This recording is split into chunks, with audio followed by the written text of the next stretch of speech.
tell the others what you know. That is, this is the Woodrow Wilson Center. We are the nation's official memorial to President Wilson. I'm Bob Hathaway. It's my good fortune to direct the Asia program here. And before we get started, I want to acknowledge one of my colleagues, David Beinart.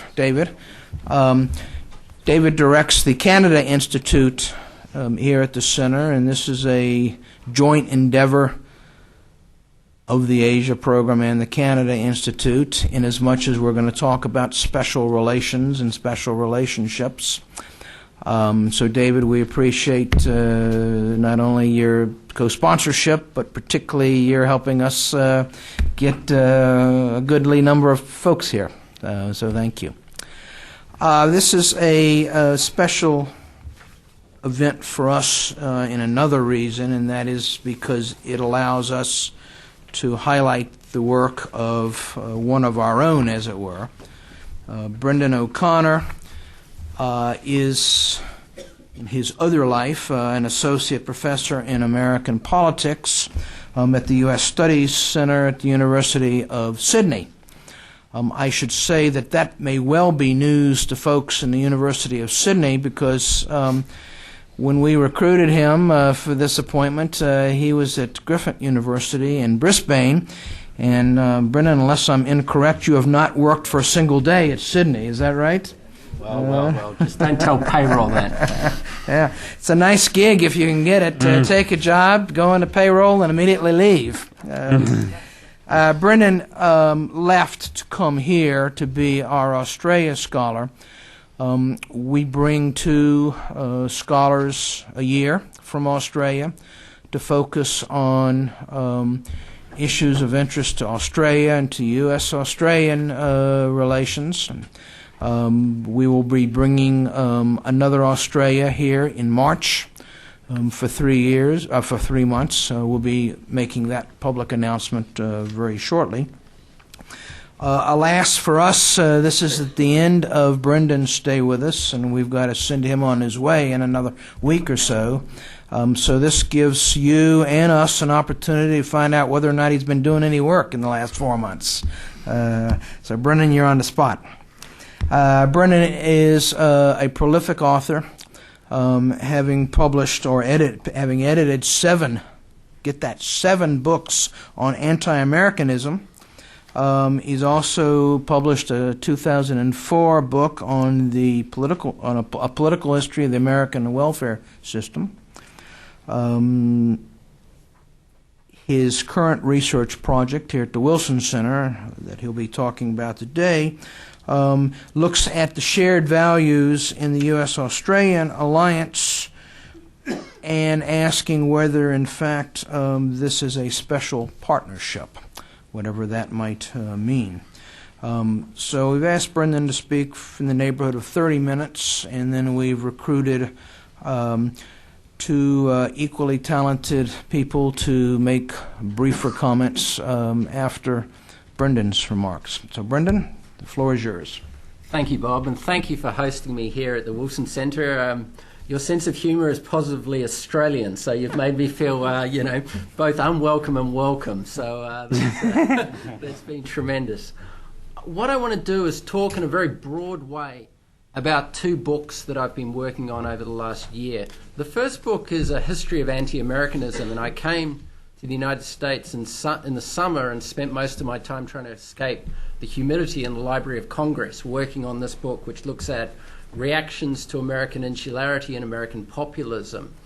The other book that I've been working on is a book on the US's relations with a range of Anglosphere nations, particularly Canada, Australia, New Zealand, and the UK. And that book is co-authored, so excuse me if I start talking about we, or we argue. Rest assured I'm not using the royal we. My sort of Anglophobia, my Anglo sort of tendencies only go so far. What I want to do, though, is ground this kind of sprawling discussion in the country of Australia, and particularly its relations with the United States. Hopefully I can say enough things about Canada to keep our Canadians interested, and say a few things about the UK as well. One of the things I've been interested in for a while is how the United States manages its alliances, and particularly how also Australia manages its alliances. Between these two extremes that you might have, between what you might call this want or claims of special relationships, to at the other extreme, this notion of anti-American sentiment, how it deals with these two things. To generalise, okay, I need to be a little bit closer, that's fine. To generalise, government elites in Australia want special relations with the United States, whereas cultural elites, I think, tend to be much more sceptical and occasionally tend towards a certain type of anti-Americanism. It's been argued that anti-Americanism is one of the few prejudices which increases with the more years of formal study a person has. Then there is the general populace in places like Australia, and I think you could say this of many of the Anglosphere states, that on one hand they want security relations with the United States, they want strong security relationships, but on the other hand there's a certain anxiety about how the United States might use its power. Surveys in Australia show that Australians are very keen to have a very close security relationship with the United States, but on the other hand they worry about the loss of political independence, and I think they worry quite a lot about the loss of cultural independence, about Americanisation. I think you could say this about some of the other states I'll talk about as well. So these create, as I said before, alliance management issues. What I want to do first up is come to some conclusions about America's alliances with the United States, with Canada, and with the UK. I put these conclusions at the beginning because I think it's a bit of a tendency of us academics to spend a lot of time giving you background. Well, I'm doing this project because it relates to my last book and these other books I'm going to write, and then spend a lot of time talking about terms and what one term means and how I'm exactly using this term, and then never get to our conclusions. So in some ways I want to put my conclusions up front and then in some ways retreat to a bunch of terms, 3 terms particularly, and talk about how these might be best understood. With regard to Australia's relationship to the United States during the Bush administration, these would be the conclusions I would make. The John Howard government strove to have a special relationship with the Bush administration. I think this was achieved, but with that quite a lot of risks were taken along the way. Alliance politics, in my view, I think was too personalised and also too partisan. There was no significant electoral backlash against this, but it's worth remembering in early 2003, around 500,000 Australians turned out to protest against the Iraq War, and up to about 250,000 in Sydney. One of the most tangible gains of this period was a closer intelligence relationship, sharing intelligence between the two countries. And I'd say that under the Obama administration, there's a likelihood to be a less intense relationship, particularly at the highest levels of government. What about the US-UK relationship? Tony Blair, in my reckoning, sought to maintain and strengthen the Anglo-American special relationship. There were huge protests, of course, against the Iraq War and disgust on the left of the Labour Party about his policies, particularly his involvement of Britain in the Iraq War. However, a centrist coalition of Blair loyalists and Tories held to traditional British policy on the alliance. This took a huge toll on Blair's career personally and probably weakened, I think, the special relationship in Britain. I think that in some ways the Obama election for the British is a blessing in terms of the longevity or the strength of the special relationship, or how the British see the special relationship. Finally, Canada. Canada-US relations during the Bush administration, I think, could be described as somewhat less intense, more normal than the other two because of their lack of involvement in the Iraq War. This decision, I'd argue, kept a lid on a certain type of anti-Americanism which could have potentially have been quite significant. So Canadians, in summary, by accident or by design, I think have emerged from the Bush period with the least scars on their alliance with the United States. Now I want to turn to 3 terms. This notion of a special relationship, this term, the Anglosphere, which I'm already throwing around and using without defining, and then finally anti-Americanism, which I spent a lot of time working on. Alliances is one of those funny words which kind of covers a multitude of sins. It covers the United States relationship with Great Britain, and it also apparently covers the United States relationship with Pakistan. One of the things that we've been trying to do in the work that we're working on in this combined book is to ask, why are some relationships more intimate than others? Very intense relationships are sometimes referred to as special relationships, because it's claimed that the relative strength of these relationships is greater to other alliances. It's also fairly common to claim that special relationships are underpinned by shared values, common culture, and shared experiences.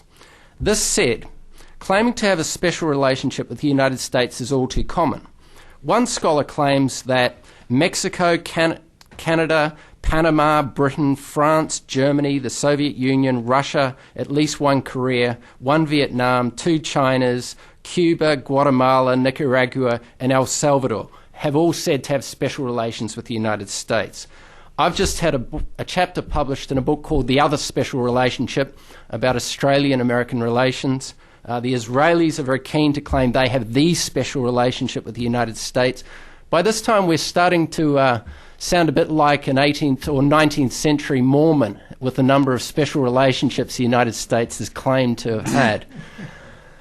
Returning to the Israelis, if we can get our head around that, I'm always sceptical of their claim of having the special relationship, particularly because of the lack of formal intelligence sharing agreements. I'm more inclined to see the British as having that claim to have the unique relationship with the United States because of that intelligence sharing relationship, which obviously goes back quite some way, but formalised in 1947. However, this said, the British can certainly overdo how readily recognised their special relationship with the United States is. I was recently watching a documentary on the Anglo-American relationship. You know, this is what academics do on the weekend. And in the documentary, there was this kind of fascinating scene where this British PhD student recalls coming to Harvard and saying quite regularly when they met people when they met Americans rather, that we have a special relationship, often to be met with blank looks of unfamiliarity, or even worse, to be thought they were making a pass at the person, that this term is often recognised much more in the United Kingdom than it is, I think, in the United States. It's always a very sobering experience for myself to come to the United States and think about how obsessed Australian politics can be with the United States, with your recent presidential election, and then see the sheer lack of coverage of Australian politics in the US press and in seminar forums like this in Washington, D.C. I suppose I've come to the conclusion, having visited Washington a fair number of times, that more attention is given to places that might cause problems than to close allies. This, of course, reminds one of the asymmetry of America's alliance relations and the wants of junior partners for greater recognition, greater concern, and, dare I say, more intimacy. I could spend a lot of time, but I don't have it, going on here about the problems of anthropomorphizing personal relations and international relations, about the problems of talking about values and how interests override them. But excuse me, due to lack of time, I want to kind of press on and look at this thing called the Anglosphere and kind of flesh out what I'm talking about with regard to how common values, common culture maybe matter. The term special relationship dates to Winston Churchill's speech in Fulton, Missouri in 1946, and one author has gone as far to describe Churchill as the evangelist in chief of the Anglo-American special relationship. In the case of the Australian-US relationship, during the period of John Winston Howard's prime ministership and George Bush's administration, it was common when the two met at any place, either in the United States more regularly or occasionally in Australia, for Howard or Bush's speeches to be filled with stories and connections about the relationship going back not just to the First World War, but Mr. Howard was very fond to making connections to, rather not just to the Second World War, but to the First World War. The common theme of these speeches made by these two leaders was this: we have fought wars together for over a century to defend common values. There's a recurrent theme in nearly all of the speeches made by these two figures. However, history, of course, can be read in many ways, and I'm sure some who have delved into the history of World War II, those who have maybe an interest in MacArthur in Australia, might have certain qualms about overusing World War II. Notions of an Anglosphere have occasionally been sort of chipped away at when people want to recall Singapore and talk about that as a betrayal of Australia's relationship with the former mother country, England. I want to now kind of turn to this notion of an Anglosphere and say, well, what is the kind of flesh on the bones? How am I treating this concept?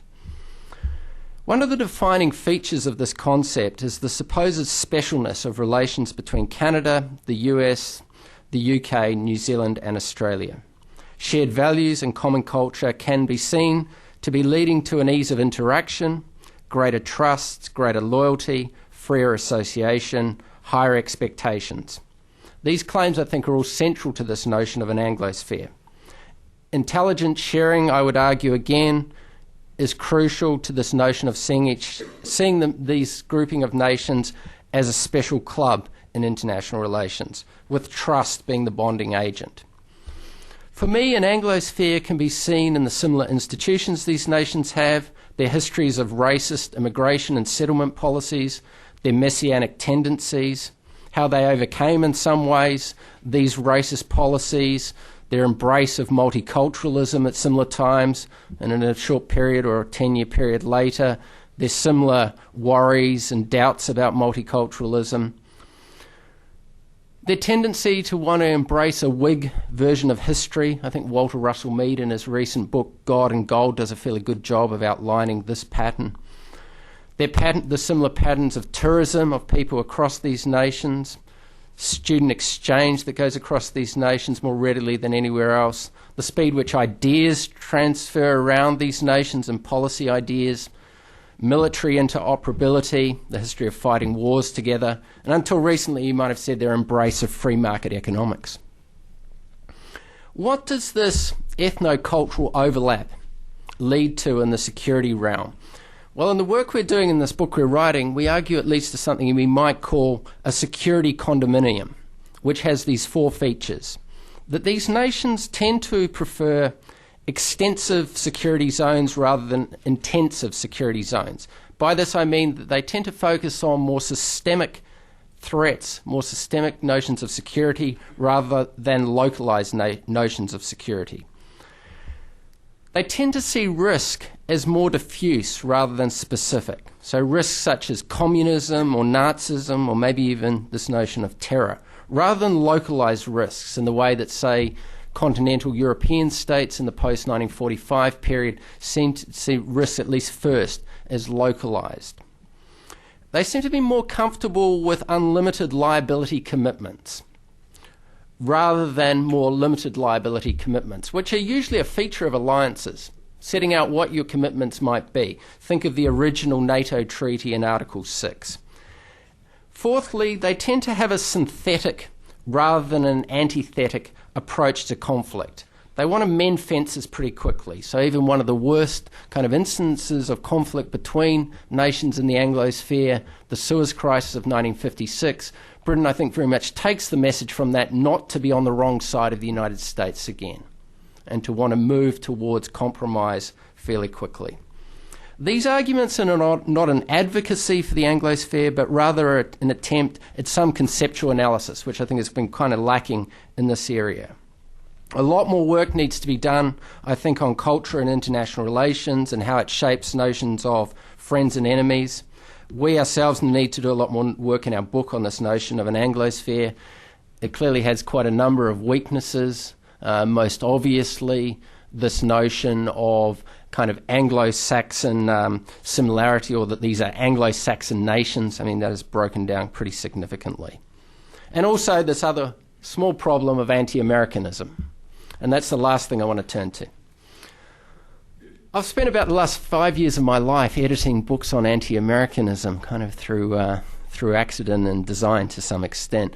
And one of the things I've come up with and tried to come up with was how we might better understand this concept. It's a very amorphous concept thrown around pretty sort of wildly. How might we better define it? And I suppose that's one of the jobs, as I see it, of academics, is trying to kind of classify things, make sense of them. And this has tended to be how I've proceeded, and then I might say some things about how these kind of ties into alliance politics. That anti-Americanism might be conceptualized in one of 5 ways at the very least. Firstly, it might be seen as a dichotomy. There's the most simple kind of way of seeing it.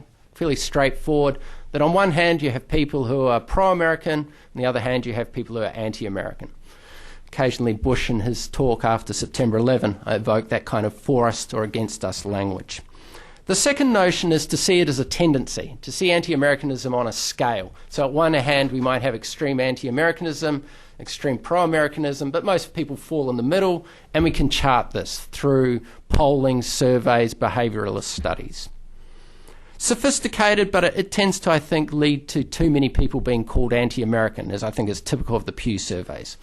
So kind of to pull in the other direction is to say, well, why don't we see it as a pathology?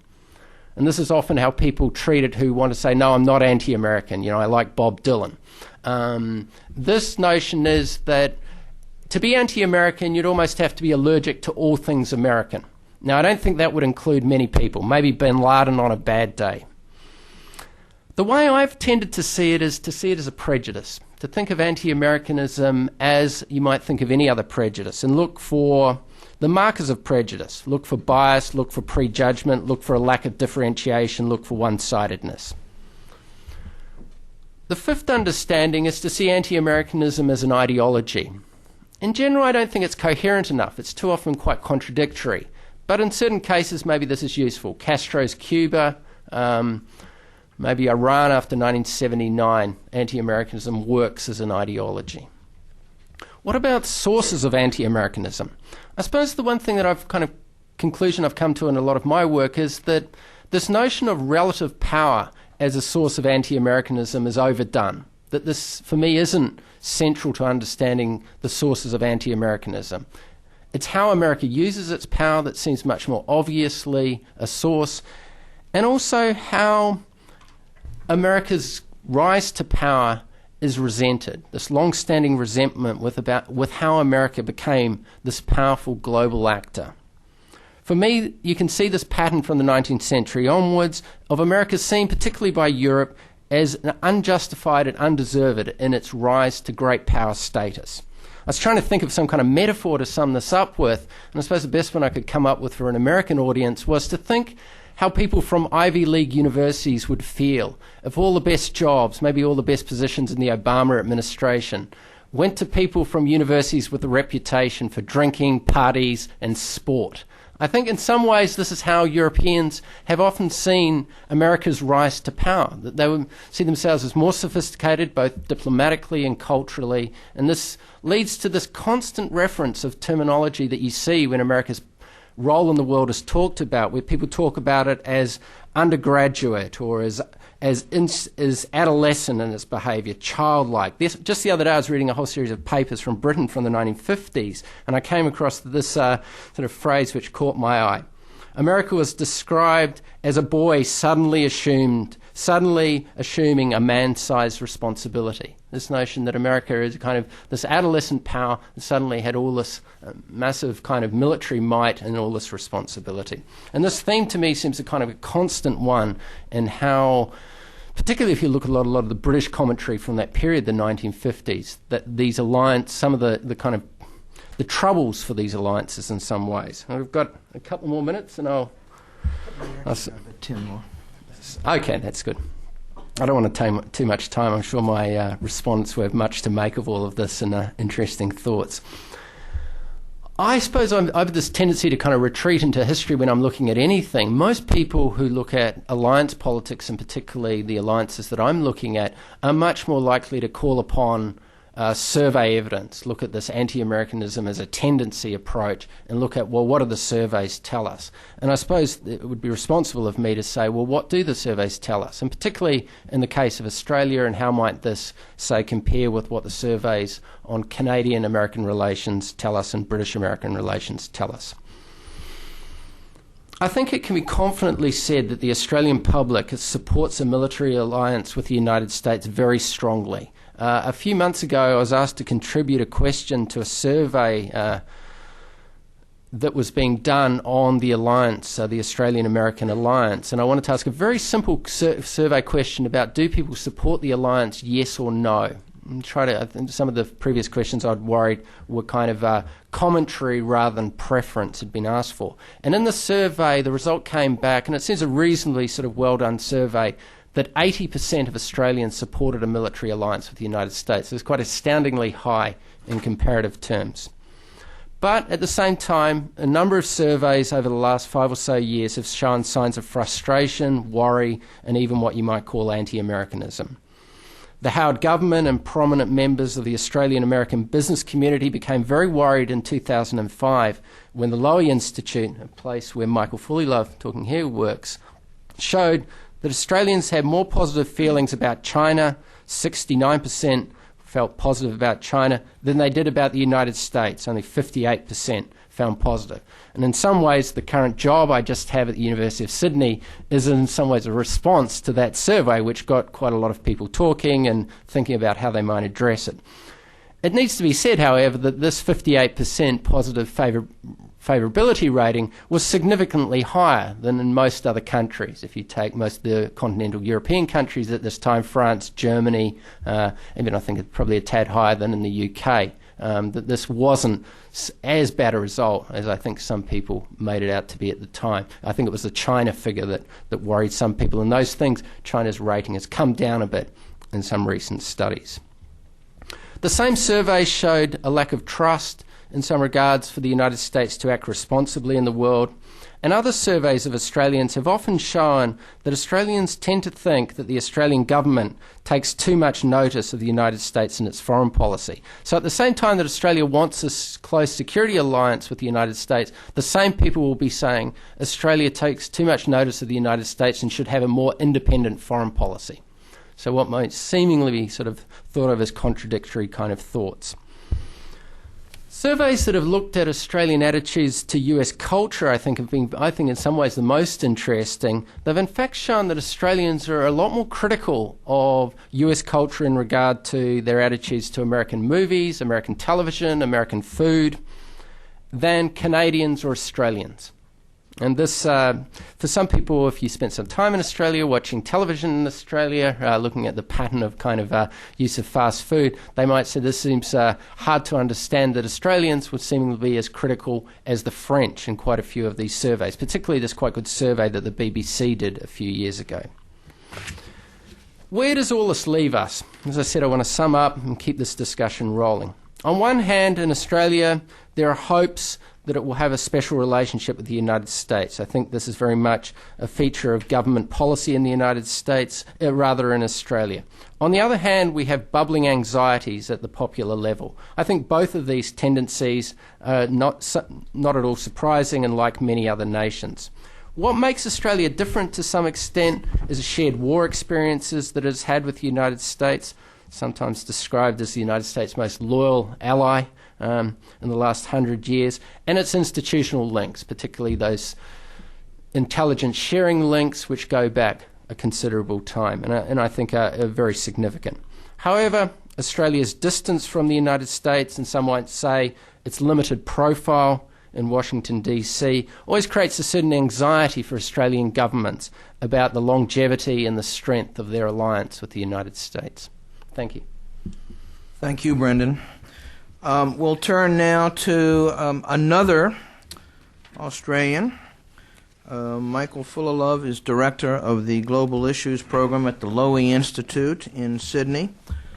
He is currently a visiting fellow here at the Brookings Institute across town.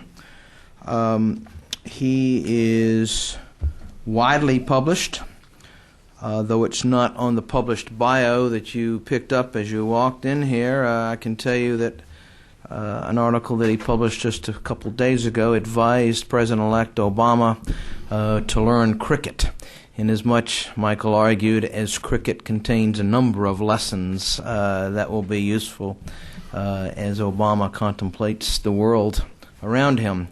I commend that to you. A publication of a different sort. His first book has recently come out, entitled Men and Women of Australia, Our Greatest Modern Speeches. Michael, we're delighted to have you, and turn things over to you. Well, thanks, Bob, and thank you to the Wilson Centre for having me here. I'm delighted to make it back in an official capacity. I had hoped through Bob's good offices a year or 18 months ago to take up a fellowship at the Wilson Centre. I had to withdraw from that. Although the good news is the reason I had to withdraw is that my wife and I had our second child at exactly the time that the fellowship was meant to take place. So you named him Wilson, didn't you? Yeah, right. Woodrow. So there was good news for that, but the bad news was I regretted coming here, and I'm delighted to be here to give a talk. Bob introduced me as another Australian. For those Americans in the audience who can't pick up the differences between Antipodean accents, I'm pretty sure Brendon has a Kiwi accent. I could be wrong. In any case, I'm definitely a real Australian. So I'm delighted. Oh, man. This is why I'm sitting in the middle here, to keep the fisticuffs to a minimum. I'm delighted to... Sorry? Explain that to those of us who don't quite pick up on the... Oh, no, just that Brendon... Well, I think Brendon is a New Zealander originally. Is that right, Brendon? Yes. A New Zealander at heart, but I'm very proud to be the Australian scholar here. I'm a citizen of both countries. He's the Australian scholar, but, the real test is who he supports on the cricket field, to get back to cricket. And I know from an email he sent me that he's a New Zealand fan. But anyway, Bob Hawke, when he came to Washington in 1988, he addressed the Congress, and he had he said a couple of things there about Australia and the United States that I found interesting. He pointed out to the Congress that Australia is the same size as the continental United States, but it only has the population of Texas. And then he pointed to the Speaker of the House. He spoke to the Speaker of the House, who at that point was a Texan, and said, "But I know, Mr. Speaker, as a Texan you'll agree that that's all that any country needs." And he also pointed to the differences in the national stories of the two countries. He said that the United States was founded by the Pilgrim Fathers, and with a little nod to Australia's origins as a convict settlement. He said, in that case, we were founded by the prodigal sons. And I think this actually goes towards explaining, along with the other differences, our size and our geographical location, the very different ways that Australians and Americans approach the world. We're more pragmatic, we're less idealistic, we're much less romantic. And we have greater anxieties, I think, as Brendon mentioned. I want to make two specific points in relation to things that Brendon just brought up, and then make two broader points, if I can. First of all, Brendon had the nice comment about the asymmetry of the relationship between the United States and Australia. There's no doubt about that. In fact, one of the reasons the Lowy Institute was set up by an Australian philanthropist, Frank Lowy, who does a lot of business in the United States, was he said every time he was in the US, he looked in vain for references in the US newspapers to Australia, and the only references were about shark attacks and tennis players. So there's no question about our invisibility, although I would say that almost every country in the world has an asymmetrical relationship with the United States. I would actually say that there are even more countries than Brendon mentioned that think that they have a special relationship with the United States. Mm-hmm. Almost every country in the world thinks it has a special relationship, whether for good reason or ill reasons, whether for shared values or clashing values. Every country in the world is focused on the United States. Everybody in the world now knows about Wilmington and Wasilla after the last 6 months. The world focused with an intense concentration on the US presidential elections, and this is one of many reasons why I'm so dubious about the declinist argument, that the United States is on a relentless path to relative decline. The world is not on the edge of its seat wondering about the balance of power in the Zhongnanhai in Beijing. Or, for that matter, we're not going to be focused on wall-to-wall coverage of the Indian elections next year. We're not worrying about who's going to take over from Lula. This is not a trivial matter. This lends America prestige. It helps the United States to form the international dialogues and to form international perceptions of challenges and issues that we all face. Secondly, on the Anglosphere, I broadly, I think, agree with what Brendon had to say. I think there is something there that needs to be studied. The thickness of the intelligence and military links between the countries that he mentioned is something that if you haven't worked in government, it's hard to fully grasp. But regardless of what happens on the surface of these alliance relationships, underneath the political level, The relationships are so thick between military officers and between intelligence agencies that I think that goes a long way towards creating some kind of community. However, I think that it's very easy, on the other hand, to overstate how the Anglosphere, how tight the Anglospheric connections are at a political level. I think countries make decisions primarily on their national interests, and I think cultural and historical factors are important, but they're of secondary importance. And you saw that, in fact, in the batting order in the Iraq War. It's true, of course, that Britain and Australia provided critical support to the United States in that mistaken war. On the other hand, it's also true that two founding members of the Anglosphere, Canada and New Zealand, sat it out, and two non-Anglospheric countries, Spain and Poland, participated at the beginning. So I think there are limits to how far we can push the analysis, but it's important to think about. The third point I want to make is a broader point about the US-Australia alliance and anti-Americanism, and it goes to some of the comments that Brendon made towards the end of his presentation. I think he's right that there is a good amount of anti-Americanism in Australia, and in fact there's a good amount of anti-alliance feeling. There's a lot of people who agree with the Duke of Marlborough that in every alliance one party wears the boots and the spurs while the other wears the saddle. There's a lot of people who think that Australia is ridden. It's being ridden in the alliance relationship. We are mere beasts. We're obedient carriers. We have no say in the direction that we take, and we get nothing from the experience but a rash. The alliance was placed under very considerable strain by the muscularity of the early Bush foreign policy, and in particular the ill-judged Iraq War. And I think Iraq is central to many of the opinion polls that Brendon quoted and much of the debate over the last 5 years. And just talking about the alliance without really considering the impact that the Iraq War had on it, I think sort of undercuts the analysis. It's true that a hegemon is always unpopular. A hegemon is always subject to both sycophancy and resentment, often at the same time and from the same people. But when a hegemon behaves rashly and aggressively and stupidly, then it's not surprising that its prestige is diminished. It was under those circumstances, for example, that you had an alternative Prime Minister, Mark Latham, writing in his diaries that the alliance was the last manifestation of the white Australia policy, a conclusion that would have surprised, no doubt, Colin Powell, Condoleezza Rice and Barack Obama. It was very hard to speak for the alliance at the height of the Iraq War. It was very hard to speak up for the alliance in the councils of the Australian Labor Party, but for that matter, the great centre-left parties around the world, in Britain, in Germany, in France, in New Zealand, and in other countries. I think also that the alliance was hurt by the way that the Howard government conducted itself during the period, and Brendon hinted at this point, and I think it's ironic because Howard, whatever you think about him, was a true believer in the alliance and a great fan of the United States. But John Howard and George Bush enjoyed a kind of Vulcan mind meld where they were so similar on so many different levels that the intimacy of their personal relationship ended up, I think, undercutting the alliance in the eyes of most Australians.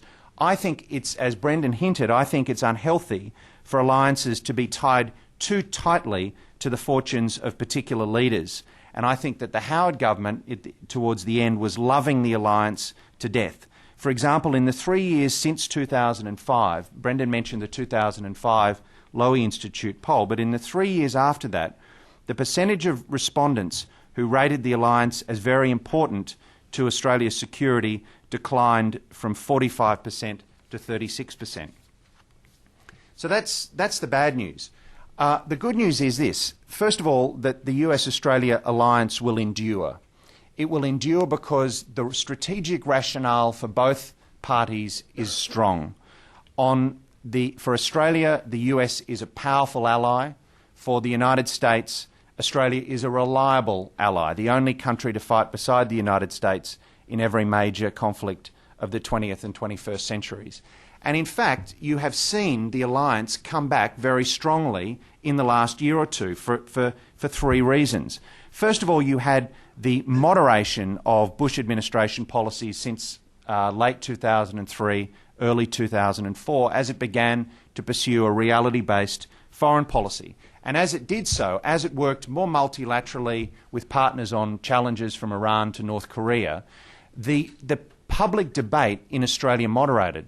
Now, that wasn't felt in the opinion polls, as I've indicated, but the poison of the debate was the poison was drained out of the debate, if you like.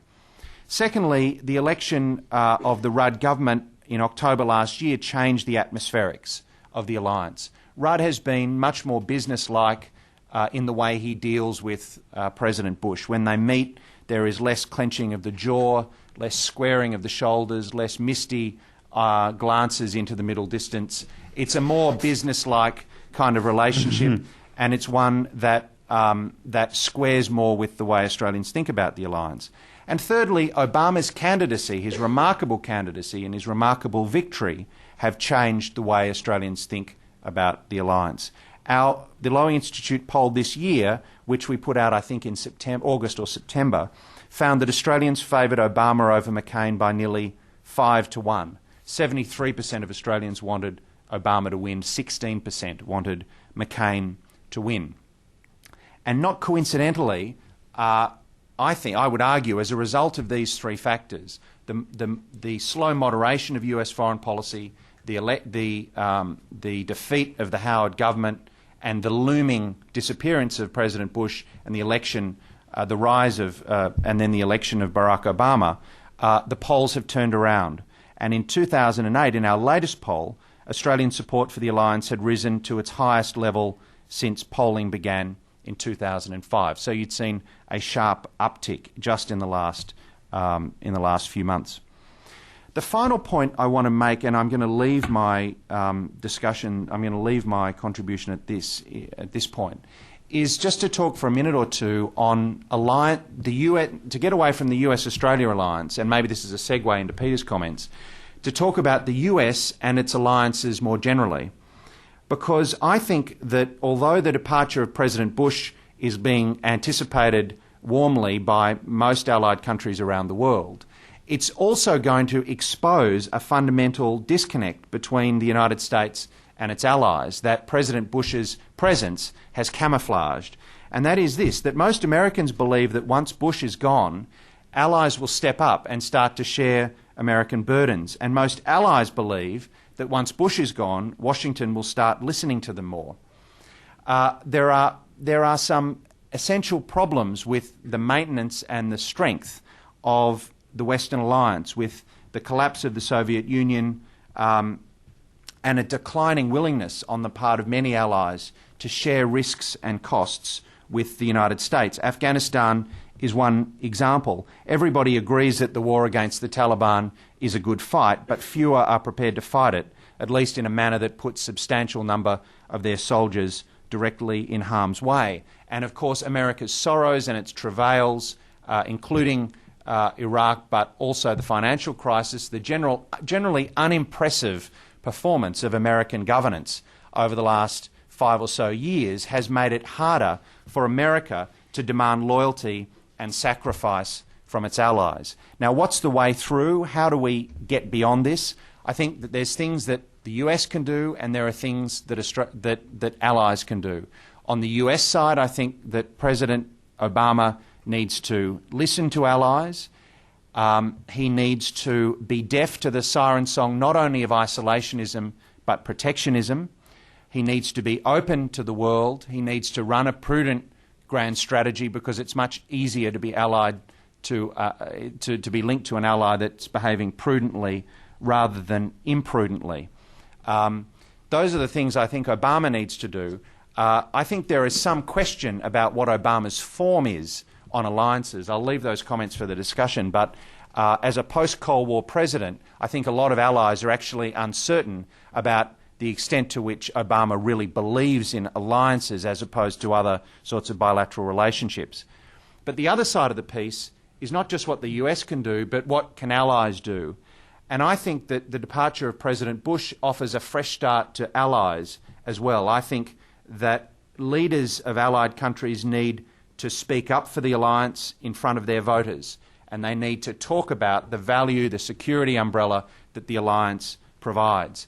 If US allies want Washington to regard alliances as valuable and to work through alliances and to listen to allies, then we have to be valuable allies. The alternative is to leave all the difficult tasks to Washington. But in my opinion, that would only reward the unilateralists who got us into this mess to begin with. Thank you, Michael. A very good addition to Brendon's presentation. Our next speaker is, to the best of my knowledge, neither from Australia or New Zealand. Peter, I got that right? Yes. Peter Iinart is a senior fellow for U.S. foreign policy at the Council on Foreign Relations. Formerly, he was the editor at the New Republic. He's now editor-at-large. I'll leave it to him to explain the distinction, other than the fact that I think the editor has to work harder, at least more hours. In addition to his continuing work with the New Republic, he also writes regularly for the Washington Post, for Time magazine.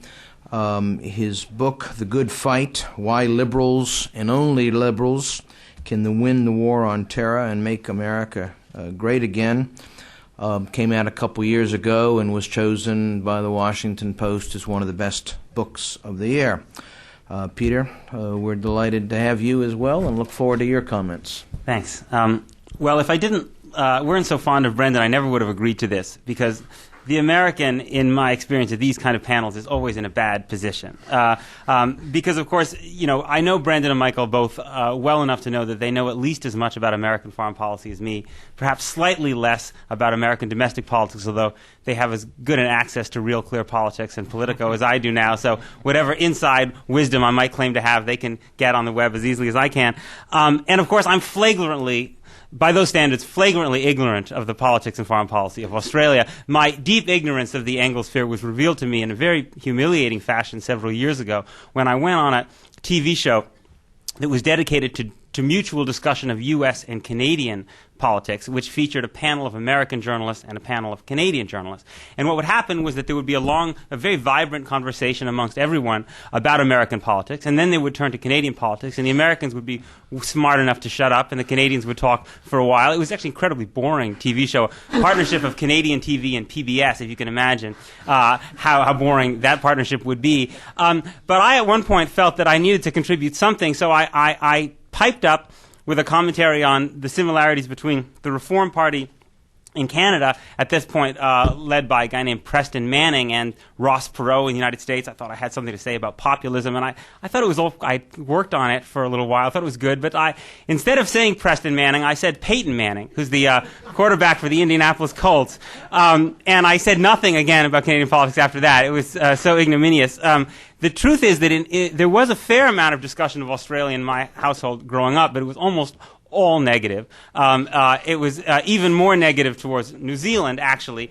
This is idiosyncratic, because my parents are South Africans. The commentary was almost wholly focused on cricket and rugby, and was brutally negative and hostile. But I think most Americans would probably not grow up in families where the views on Australia and New Zealand were quite that strong. So then the interesting question becomes, okay, so one acknowledges that Americans don't think about these things a lot. But how do they think of it? Which Americans think about them, and what are the consequences of those who do? And the first thing that's worth noting, it's an obvious point, is that foreign policy in America is very elite-driven anyway. All foreign policy is elite-driven, considerably more than domestic politics. There are obviously moments when the public rises up and becomes a real constraint on American on elite action, but it is usually elite-driven. So in most foreign policy debates, you're basically talking about situations where the public input is fairly low. So when you're thinking about Australia and the other Anglo countries more generally as an elite issue, I think one thing which is blindingly obvious but hasn't been said, so I'll say it, is that language matters a great deal. I was just making a list off the top of my head of significant political and foreign policy commentators and actors in the United States who have a connection to Australia, Canada, or the UK, particularly in my field of journalism. Martin Indyk, James Wolfenson, Owen Harries, David Kilcullen, Rupert Murdoch, Danielle Pletka, that's Australia, Canada, Charles Krauthammer, David Frum, Ruth Weiss, Naomi Klein, Britain, Christopher Hitchens, Andrew Sullivan, Tony Judt, Bernard Lewis, Neil Ferguson, Paul Johnson.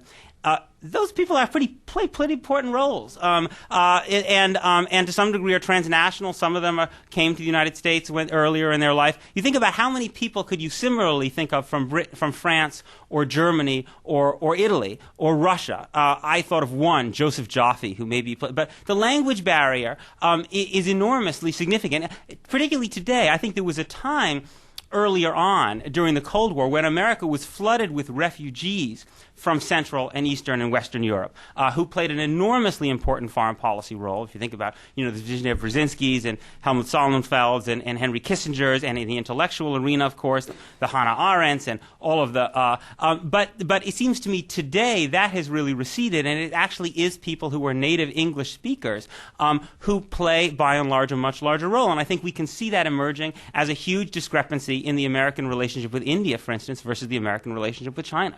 There is no Chinese Fareed Zakaria, and I don't think there will be a Chinese Fareed Zakaria, but there are many Indian mini Fareed Zakarias who are emerging in the American intellectual debate. There will be in the literary debate, in the intellectual and the foreign policy debate. There are already legions of them. I could name tons of people who have an Indian connection. And again, the language thing is very simply very significant. Many of these people come to the United States, as Fareed did, for instance, as undergraduates, so they become very deeply nestled and rooted in American life.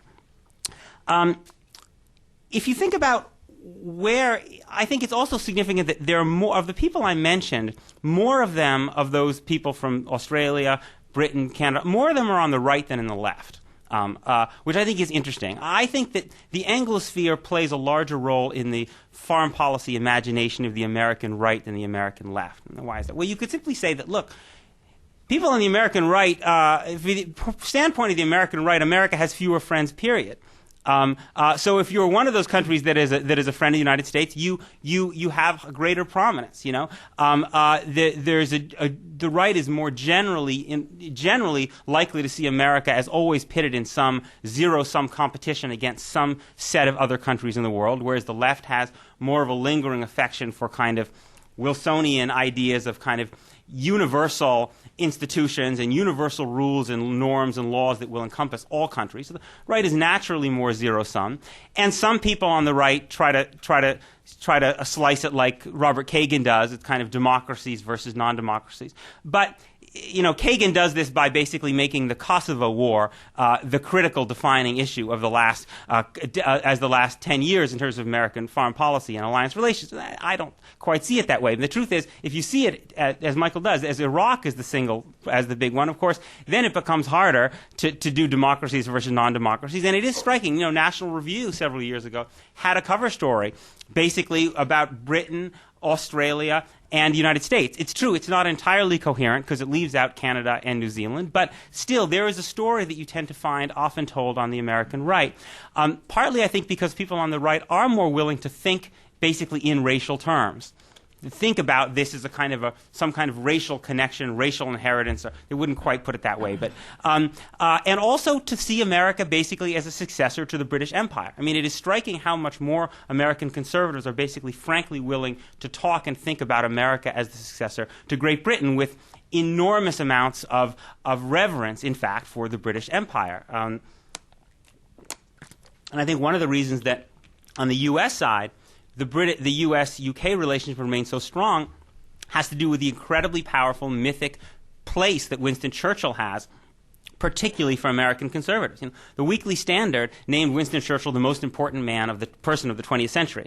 They couldn't mention FDR because of all that welfare state stuff, so they mentioned Winston Churchill. And it is amazing how many prominent conservatives have deep hero worship for Winston Churchill. It plays an enormously large role, including many who have no family ancestry back to the UK whatsoever. And I think that connects to another thing, which is that the way American elites see these things, and particularly conservatives, is very much bound up with a certain stylized view they have of the kind of parable of World War II and the Cold War, and the two are reinforcing, right? So basically, in World War II, the continental Europeans were either the bad guys or they were appeasers, and they got knocked over pretty quickly. During the Cold War, the continental Europeans were kind of appeasers. We vaguely remember they really gave Ronald Reagan a really hard time. Whereas for Britain, it's seen through the lens of first Churchill and then Thatcher. And those two, again, Thatcher also is extraordinarily important. I think it was it Mitt Romney or Fred Thompson, I think, after declaring his president of the United States, practically the first thing he did was he flew to London to meet with Margaret Thatcher. Because, you can't meet with Reagan anymore, so Thatcher was the next best thing. And that, it's enormous cultural significance. And I think that that connects in a way, again, particularly because the war on terror, Cold War, World War II analogy has been so strongly played by the Bush administration and associated intellectuals and journalists in the years since 9/11 that it's a natural trope. Okay, these guys stood firm with us during World War II and the Cold War, and now they're standing firm with us in this new World War II, Cold War. Those other guys were basically appeasers, and now they're appeasers again. Aha, it all makes sense. I mean, it was amazing. There was this crazed, pathological amount of French bashing, as people may remember, in the period up to before the Iraq War. Partly, I think there were very few kind of French intellectuals who really played in America who could have responded to that in a useful way, but it was also very much based on this idea that this is how the French always were. And these tropes were mentioned constantly by people who had no personal experience of World War II or barely even the Cold War because they were so young, but you heard it constantly if you watched Fox or read conservative media outlets. The other thing that I think plays a role, again, this is not entirely, I don't mean to say that this is entirely coherent or it makes sense. It's based on certain images that are not correct. I think the Thatcher is very important because it creates the sense that, again, I think particularly on the right, a connection is made between domestic politics and foreign policy. So there's some kind of vague connection between big welfare states and appeasement. The sense that somehow Thatcher was a domestic model and also domestically, a Reaganite, I think is connected to the reverence that Americans have for Britain. And I think to the degree they think about Australia, there may be some sense that Americans have, particularly conservatives, wrongly, that Australia is also somehow, has a very, very small welfare state and is very much like the Britain and the United States and unlike, Germany and France. Also, of course, and Andrew Bacevich and others a lot of people have written about this recently, America's self-conception today has become in many ways very much militarized. I mean, we think of ourselves, Americans, as a society of great military skill and prowess. As Bacevich argues, it's become quite significant to American self-conception. This is, of course, completely the opposite of what American self-conception was in the 19th century, but it's become that way. And I think that also is an important prism for how America sees and values other societies. So the sense that the British, gosh darn it, they're plucky and they punch above their weight and they go and they fight, and the Australians are, you think about a figure like David Kilcullen or something like that they're good in a pinch. That also has a significant weight, and I think it's because of those cultural stereotypes that Americans chronically, for instance, undervalue the French military, which actually isn't so bad, but tends not to actually be seen that way, I think, in the American popular debates. The only last point I would make is that thinking about the future of the way Americans, and particularly American foreign policy and political elites, see Australia, it seems to me not a bad bet that it will be seen more and more through the lens of the American relationship with China. Certain narratives, debates are they've been very slow to develop in the United States, I think because in a strange way they were arrested by 9/11. But inevitably they will emerge and become more and more central to American foreign policy thinking in general. And I think Australia will play a significant role. Already you see for those people who would like to contain China, and I think that view is not that strong, but it could go stronger. There's a sense, well, okay, gosh, the Australians would probably be with us. Again, not necessarily based on any actual truth, but in the fact that you have a prime minister like Kevin Rudd who actually knows a lot more about China than any American leader is likely to know, I think also means that that Australia could play a very valuable intermediary role as a country with a cultural connection connection to the United States that none of the other countries of East Asia necessarily have. So I would imagine that perceptions of Australia, both on right and left, positive and negative, will probably be framed to a significant degree by the way in which those different Americans see their preferred kind of relationship with China and the degree to which they see Australia as either helping with that or being an obstacle to that. And so for those Americans who end up wanting a more hawkish relationship with China, if Australia, as I think it might well and probably would be right to, resisted that, I think that could undermine the current view of Australia as this, country that is always with us in a pinch and basically has our same values. Thanks, Peter. Brendon, we're indebted to you not only for your own remarks, but because you stimulated two other such interesting interventions. We're now going to turn it over to you. Because we are webcasting this, even though we can probably hear you, we still are going to ask you wait until Sue gets the microphone to you. Introduce yourself, and if you'll keep your remarks and your questions brief, please. Don. I'm Don Wolfensberger with the Congress Project here. Brendon, I enjoyed your talk very much, as well as the commentators. Just to show that I'm not a self-centered U.S. citizen, I would like to ask the two Aussies here how they see Canada in terms vis-a-vis the U.S., similarities and differences between Australia and Canada and their attitudes towards the U.S., as well as the whole cultural thing that you were discussing. Do you want me to start out? I suppose I might start with a kind of advertisement. I just spent about the last 2 years working on this piece, travelling to the United States and going to Ottawa and interviewing quite a few people, looking at why Canada didn't get involved in the Iraq War and why Australia did.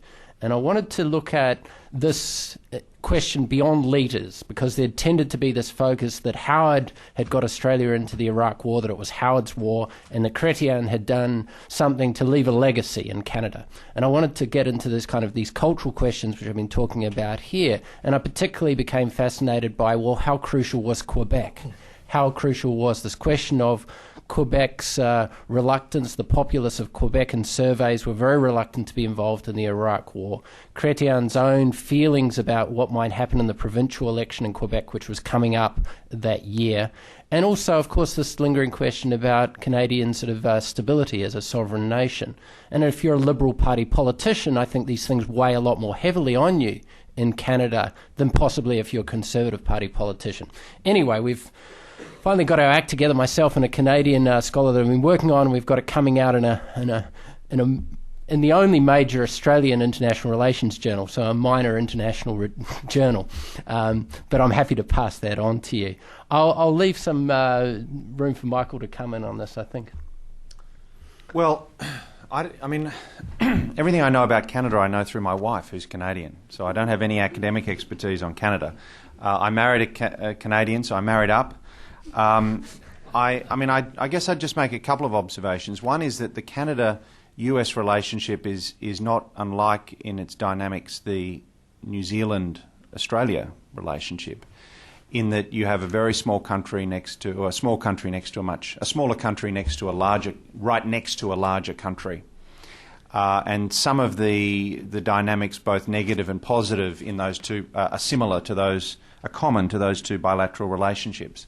I think the US for Canada has a stronger magnetic force that both attracts talented Canadians who can very easily slip in to the American society, but it also repels Canada more strongly because they're constantly having to define themselves against and sometimes against the United States, whereas we are a long way away. So I think we have both fewer hang-ups about the United States, less concern about being mistaken for the United States, because nobody ever rarely mistakes an Australian for an American, for an American. In fact, most Americans I meet don't understand what I'm saying, so they certainly don't mistake me for one of their countrymen. And of course, we're a very long way away from the United States, and distance is an enduring theme in the formation of Australian strategic thought. We've always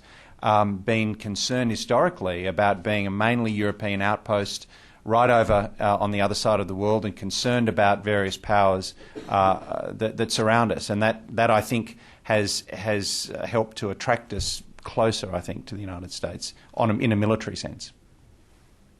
Yeah, well, I suppose one thing I'd add was I just remembered this, talking to officials in Washington, talking to Canadians, talking to Australian officials in DFAT, as we call it in Australia, and DFAT. And one thing that did come across in these interviews was commentary that went along the lines of Australia gets a lot more out of a sentimental kind of connection to the United States than maybe the Canadians do. That Canada, in some ways, for all of this being, of course, the greatest source of foreign oil to the United States, this massive trading relationship, this long border, that in some ways Canada is kind of undervalued in a way, and particularly in a way to do with sentiment, than Australia. Australia trades fairly well on sentiment. Now, I'm sure people would find a disagreement in that, but that was, I suppose, one thing I'd report from talking to fairly senior officials about those alliances. If I could just add, one interesting difference is that in the American political debate, and I think this picks up on what Michael was saying, Canada is often played off as the anti-America in a way that you never have Australia. So Canada is what America, and this very strongly plays in left-right terms. So, Canada is what America would be like if we had universal health care. Canada is what America would be like if we didn't have so many guns. This kind of thing. And I think that both, that in a way creates an anti-Canadian sentiment in the United States for those people who say it makes Canada a little bit more like the continental European countries, from those Americans who tend to say, no, you're trying to squelch what is truly American by making us some kind of homogenized, more pacifist, large welfare state society. And so I think that is a dynamic that exists in the United States vis-a-vis Canadian relations, where it doesn't exist vis-a-vis Australian relations, where most Americans simply don't know almost anything about what happens domestically in Australia. Okay, who else? Yes. Dave Sharma from the Australian Embassy. Thank you all for your presentations. I found them very interesting. Peter, I was just hoping to pick up on a point of yours about China, which I think is an interesting angle to come in on this. If we consider the US-China relationship to be, the most important or one of the most important relationships in the next 20 to 30 years, how will US alliance politics and the sort of traditional alliances play into defining that relationship? You touched on it a little, Peter. I guess I'm just thinking of the parallels between the US-NATO relationships or the NATO alliances and the Cold War. And I'm not suggesting that we're heading for another Cold War with China, but there'll be some element of countries that are traditionally US allies having to position themselves in terms of that relationship. I'm just interested in your thoughts on that. Yeah, it's a funny thing. I mean, I feel like I think in a way, if you were to ask, what's surprising to me looking at late 2008 is actually to some degree how underdeveloped the hawkish U.S. must contain China argument is actually, given where you would, if you were in Washington in the summer of 2001, during the EP3 incident, and you were reading the conservative press in general, you would have felt that there were significant forces in the United States intellectually that were kind of gearing up for okay, well, now we know. We weren't sure what was going on in the 90s. We've got our new Cold War. Let's go to it. And that that it was not only on the right. You also had labor in the United States that had its own reasons for being concerned about China. You had a human rights lobby and people like Nancy Pelosi who took quite a hard line on China for traditional human rights grounds. There was a lot of discussion at that point by evangelical Christian groups about getting tough on China for their repression of Christians. You can say, okay, I can see this all kind of coming together here. Mm-hmm. And to some degree, it's been squashed by the focus on the Middle East, obviously. But I think that focus on the Middle East may have long-term consequences because, in a way, you could say it has to some degree discredited or weakened those very kinds of actors and arguments that would have been most likely to make that hardline argument on China. That I think those people have less traction because, in a way, they had their chance, and many Americans don't think it worked out well. So I think it's weakened the hawkish right in foreign policy a little bit. I think it's also created a huge wedge between the labor and human rights left and the Cold War and the hawkish right, which is to say the possibilities of a kind of containing China, tough on China alliance which spanned left and right and brought together Nancy Pelosi, the labor unions, the human rights groups, and the quote unquote neoconservatives and evangelical Christian groups. I think that's probably we're never going to see that coalition because there's such a residue of ill will and suspicion on foreign policy questions. And it's interesting, even with McCain, you could say, well, this League of Democracy stuff, of course that's about containing China, because who's going to be in and who's going to be not, and that's the very reason probably it has so little appeal to most countries in Asia who don't want to make that choice. But what's striking is that when you actually heard McCain and people talk about it, they were much, much more passionate on the subject of Russia than they were on China. The blood was boiling so much more strongly on Russia, even before the Georgia war, that there is a way in which the China may get there, but today I think the appetite for a very tough anti-China policy is still, I think, really quite strikingly weak in the United States, which I tend to think is a good thing, and probably I would imagine most Australians, foreign policy people would think is a good thing too. Michael? Yeah, I might chime in just with a couple of thoughts on Dave's question. The first is Obama's views on alliances in this context are very interesting, and in particular his view on Asian alliances. Because there was a real contrast between the way, during the campaign, McCain spoke and wrote about Asian allies and the way Obama did. First of all, when McCain would think about Asia and write about Asia, he would start with US treaty allies. He'd always start with Japan, South Korea, Australia, the Philippines, and so on. And then later in the speech, he would come to, and of course, China is a big power and we need to work with them. Whereas Obama, I think, as a post-Cold War president, looks at Asia and the first thing he sees, because he's a smart fellow, is the fact that there's this rising China, which is going to be critical to solving all sorts of global challenges like climate change and nuclear proliferation, disarmament, and so on. And then secondly, apart from the sequencing, McCain drew a very bright line between treaty allies and other Asian powers. Whereas when Obama talks about Asia, or when he talks about the world actually, he often lumps all these relationships in together. He'll say, we need to work better with our allies and our partners and our friends and our competitors, as though these relationships are all equally intimate, which they're not. Now, I think that John Bolton is very over the top when he accuses Obama of having a post-alliance policy or a post-alliance worldview. But there is something here that, whether purely for generational or for normative reasons or ideological reasons, Obama, at least on the evidence that we have, is just less attached to alliances and probably less knowledgeable about them. Now, how does that relate to your question about the US and China and Australia and that strategic triangle? Some Australian foreign policy commentators actually, despite what you might think, Peter, most Australian strategic commentators preferred McCain in contrast to most Australians. There was a real disconnect between popular and elite views. And partly that was the smallness of the debate in their minds, where small countries are too focused, in my view, on what does Obama think about Australia and what does he know about Australia and how many Australians does he know, as opposed to what kind of global policy is he going to run because we're implicated in it. But partly it was this idea that it was not clear how reliable Obama was going to be towards old allies. I happen to take the other view, which is the view that Peter was hinting, which is that it's better for us to have a US president who is more focused on engagement with China, because if that strategic triangle between the US, China and Australia becomes a toxic triangle, that is a very, very difficult task for Australian international policymakers, and a very difficult task indeed. The more positive that triangle remains, the easier our diplomatic life is. It's probably worth adding that Alexander Downer's comments about whether Australia would be involved if China invaded Taiwan, and whether Australia would come to the United States' assistance if the United States got involved, was one of the rare moments of kind of departure on the alliance between the United States and Australia during the Howard government period. I mean, you could say that in some ways, I suppose your comment, Peter, of Australia being reliable, well, in some ways that was the one area you could say Australia was nervous and maybe possibly more pragmatic. Okay, in the back over here. Thank you. I'm Richard Scorza, president of a small consulting firm on training for East Asia.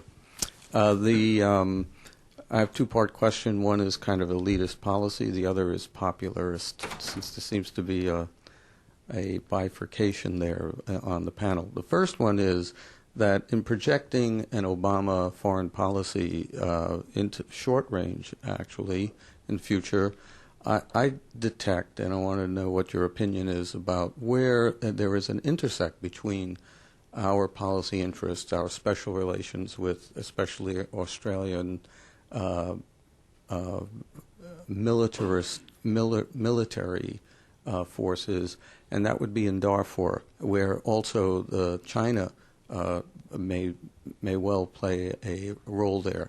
Obama's liberal humanitarian policies may very well result in some kind of U.S.-led effort there in the not-too-distant future, as far as I can tell. Secondly, the popular question, what do you guys think of the movie Australia? Brendon, you want to go first? Like the rest of the panel, I have young children, so movies are a luxury. I haven't seen it, I'm afraid. I might leave the humanitarian intervention question to Peter. I mean, he's the expert on that, aren't you, Peter? I honestly really don't know what Obama would do on Darfur. I mean, Darfur is a fascinating. The politics of Darfur in the United States and the cultural resonance of Darfur, I think, in some ways, a fascinating thing to watch. I mean, I've been, without putting aside the moral horror of what's actually happening in Darfur. I mean, I'm amazed at going to college campuses, including some quite, not coastal campuses, and find that Darfur is a bigger issue than Iraq on college campuses, which says something about both how insulated those people are from the wars that America is fighting, but also the way in which one of the really powerful, enduring legacies of the 1990s for the younger generation, and this includes both religious, who are connected through churches, and secular human rights types, is essentially the expansion of the never again parable from Europe, which I think was really all that where it really was big just in Europe. Even during the Balkans debates, it was really basically when people thought about never again, they really meant Europe. Rwanda was considered very tangential to that. But now that for a less racist generation that is emerging, that it is genuinely a universal global kind of idea in genocide. In the extraordinary success of Samantha Power's book, for instance, I think testifies to this. But of course, this also runs smack in against the very genuine limits of American military power that are here today. And so I think it's a somewhat agonizing collision, particularly for Obama and many people around Obama who are, I think, genuinely very committed to liberal, humanitarian, and very involved in things like the right to, the right to protect, the responsibility to protect, and this whole thing. But it just seems to me the rubber, to some degree, essentially does meet the road in terms of military force. And I could be completely wrong. I haven't looked at it closely, but I have a lot of difficulty imagining that America could even do something like a NATO no-fly zone that basically is potentially a first step into combat in the Sudan. I would find it really hard to imagine, given all of the other constraints that there are on the Obama presidency, and of course the obvious military constraints. I mean, just quickly, I agree with Peter. I think this is the big unresolved tension in Obama's foreign policy. That is his pragmatism, as reflected in his picks for most of his the big national security posts. The tone of all his writing and speeches on foreign policy, where the themes are not so much hope and change, but reasonableness and balance. The pragmatism and sort of non-ideological element. The extent to which the realism that was evident in his opposition to Iraq, which was all about the limits of American power and the fear of unintended consequences and occupations of unintended length, on the one hand, and on the other hand, the fact that people around Obama like Rice and Power, but Obama himself obviously has an impulse to stop mass atrocity crimes or to prevent them from happening or to stop them from continuing.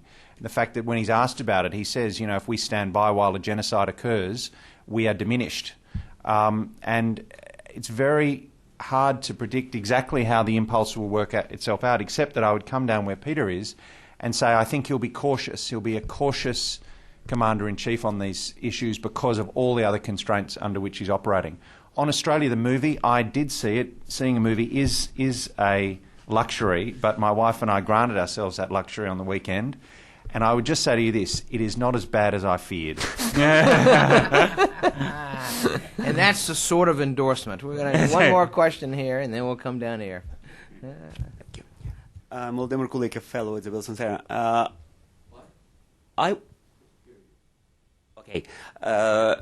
I was surprised to hear from Brendon that although you mentioned that racism and immigration were two factors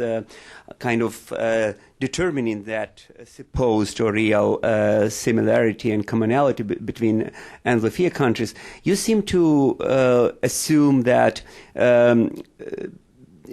cultural values, of which much has been spoken by all presenters, are kind of stable and not diverse. They are in each country. All of you were talking about differences between cultural values of the countries, as if in each country there are something stable and coherent, homogeneous. And I wonder how, in fact, these values are evolving between the countries and within the countries, and how this influences the picture, the real working of relations and perceived alliances, and in particular how immigration and maybe slightly different patterns of immigration in each country influence this actual working of alliance politics and perceived fitability of appropriateness of alliances. Thank you. That's a good question. I mean, I certainly didn't want to give the impression that I think cultures are stuck in time. I mean, culture is one of these incredibly difficult words to talk about, and I think international relations as an area of academic study is only just starting to grapple with how we might make sense of that and talk sensibly about how culture impacts on decision-making and on alliances and on friends and enemies, as I said. I see culture as necessarily dynamic in these societies, remarkably similar in the way that it sometimes changes in these societies. So I suppose something like the opening up of civil rights and racial equality in the United States in the 1950s and the 1960s went around the Anglosphere. I mean, these terms like freedom rides were used in Australia for Aboriginal groups, the notion of black power, very much taken up in New Zealand, where I come from, taken up by a gang in a movie some of you might have seen, Once Were Warriors, in maybe a peculiar way. But the circulation of these ideas, the dynamism of, I suppose, culture in these countries, but that leads, though, in a remarkably similar direction for all the differences. And I think this is one thing.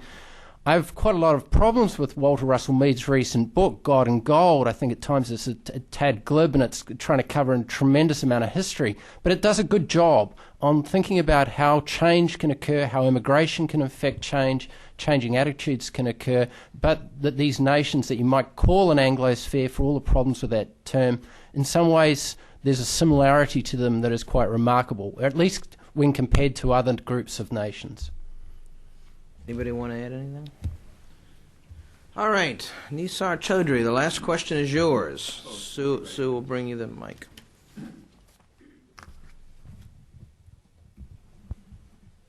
I am Dr. Nisar Chaudhry with Pakistan American League. So I'm not going to ask the Australians the question how Captain Ricky Ponting is feeling after the Indian trip. This is not the question. I wanted to know that USA as a solo superpower and after the collapse of Soviet Union has been helping the entire world as a world leader virtually. Somewhere they introduced democracy, somewhere they got rid of terrorism, somewhere they got rid of autocratic rulers. Look at Iraq, look at Afghanistan, and even in Pakistan they have been investing so much in war against terrorism. But what is something that USA is not doing and USA is supposed to do in helping their allies? And what is something that USA is not doing, or is doing and which it should not do, to make sure that somehow those anti-American sentiments, wherever they go and help more, there are more anti-American sentiments. What are the missing links in this help and in this backlash? Does anyone else want to kind of start us off there? I mean, it's a big canvas to deal with. Michael?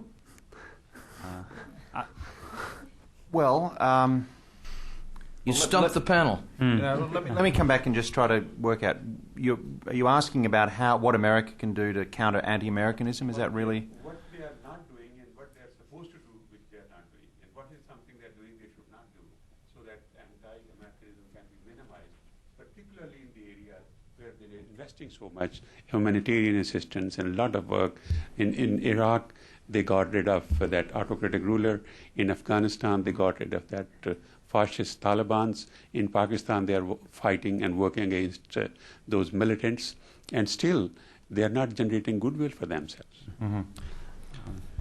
Well, no, go ahead. Okay. I mean, look, to go back to, I guess, something I was saying in my prepared remarks, I think partly it's about the prudence of the strategy that America runs, because America has to be aware that the whole world is watching very carefully what it does, and also that the world holds America to a higher standard than those of its potential competitors. For example, if America behaved in relation to Darfur or Iran in the way that China behaved, that is, pursuing its narrowly defined interests very hard, then there would be protests around the world. But I think America is held to different standards, so it has to hold itself to different standards. So partly it's the prudence with which it conducts itself, partly it's the way in which it conducts itself, and the sense in which it is open to the voices of the world, which is something it clearly wasn't in the first three or four years of the Bush administration, but where Obama is obviously going to go through all the motions and indeed quite seriously engage with the world. Thirdly, I think Obama, one thing it should do that it is in danger of not doing, and that is it should be open to the world on economic issues and trade issues. And I think the danger of the really strong protectionist feeling in Congress is that the world says, well, look, you just gave us this financial crisis, and now if the sentiment is moving against free trade, in some cases against trading agreements with very stalwart allies, I think that is something it definitely shouldn't do. And Bob, with your permission, I wanted to tell one story about the way America conducts itself that relates to the Anglosphere. It's my favourite joke about alliances and the Anglosphere, and that is that in December 1942, after the attack on Pearl Harbor, Winston Churchill went to Washington to visit with FDR, and he stayed at the White House. It was 41. No, the 42. The invasion. Pearl Harbor. Pearl Harbor was December 1941. January 1942, Churchill went to Washington and visited and stayed with the White House. But thank you. And at one point, FDR wheeled himself into Churchill's bedroom and was horrified to find Churchill was in the bathtub. And he was, in this sort of patrician way that FDR had. He was embarrassed and so on. He started to wheel himself out. And Churchill stood up in the bathtub, naked, wet, pink and dripping, and said, "No, Franklin, come back. The Prime Minister of Great Britain has nothing to hide from the President of the United States." So I think when we talk about alliance behaviour, some alliances can be too close, and that's an example of an alliance that was too close. Actually, that reminds me of the somewhat similar story, supposedly. Wasn't the story that Churchill is in the men's room with the Labour leader, and he kind of turns away at the urinal, and he says, I can't remember who he's talking to, he says, every time you see something big, you want to nationalize it. So... you see, it's not only the right who quotes Churchill. That's right, exactly. That's I would just say, on this question about, I think I think the first thing that's worth noting, and I think Michael alluded to it earlier, is that there's an interesting shift, I think, going on in American political foreign policy debate in which fear of anti-Americanism, which I think was kind of dominated, particularly amongst liberals, for much of the Bush administration, is probably giving way to fear of post-Americanism. The sense that there's almost, I think, perhaps an emerging nostalgia for anti-Americanism. At least they were thinking about us. At least they really cared. As Michael alluded, the debate has become much more now about basically whether the world is moving past the United States in certain ways, and so anti-Americanism is kind of an anachronism in a certain way. The answer in general that I think the Obama campaign has made about what the world needs from the United States and what America owes from the world is basically that America needs to take more responsibility for certain kind of global public goods that we have been, we need to be the solution to rather than the problem, of kind of climate change, global warming being first amongst them. But secondly, that America needs to try to do things that diminish kind of jihadist, Salafist sentiment around the world, because those threaten our allies by what we do with Guantanamo Bay, etc. And thirdly, you see a lot, and I think this is to some degree maybe the answer towards about the dilemma that Michael and I were talking about the liberal humanitarian interventionist instincts of the Obama campaign people versus the military limits, is the very strong emphasis on anti-poverty efforts. Of course, there's less money for that, but it's a very traditional trope in Democratic Party liberal politics to basically say America must struggle to help people have economic dignity and justice and opportunity, and that will diminish anti-Americanism and lead to we won't have these hostile movements around the world. And you see that, the emphasis on basically strengthening the State Department, on increasing development aid, for instance. And I think that's a big theme you find in the writing of people around Obama and Obama himself. Brendon, last thoughts? I feel like I've got to tell my favourite Churchill story now. Was it Guy Burgess? Guy Burgess, at one of the darkest moments in Churchill's career, went round to his house for a drink and convinced him to stay in politics. Is something that always sticks with me, given Burgess's career as one of the Cambridge spies, of course. I suppose one of the things that's fascinated me in recent times about the kind of pointy end of anti-Americanism, some of the things you talk about, are efforts by the State Department, and particularly in the area of public diplomacy, James Glassman's efforts to address this issue via the internet. And this is something that's kind of had slipped under my radar for quite some time, but I saw an interesting presentation on it a couple of weeks ago. And the United States have been engaging very sort of heavily in kind of Facebook activity, video competitions, YouTube competitions, in parts of the world that it believes people have hostile views, and wanting very much to engage those people and get them to send in their thoughts about the United States, and having United States officials who aren't working undercover coming onto these websites and saying, well, I'm your friend here from the State Department, and let me just put a few facts into this debate. So I don't know what that has to do with alliances particularly, but it fascinated me as a kind of a strategy on anti-Americanism, particularly in the kinds of areas that you're talking about in this kind of notion of a war on terror. So I might leave it there and leave it to you, Bob. Well, thanks to all three of our speakers. Brendon, you have stimulated really quite a scintillating conversation. It went far beyond the special relationship between Washington and Canberra, for which we thank you. Thanks for all of you who came, and if you will join me in expressing our appreciation to our three speakers.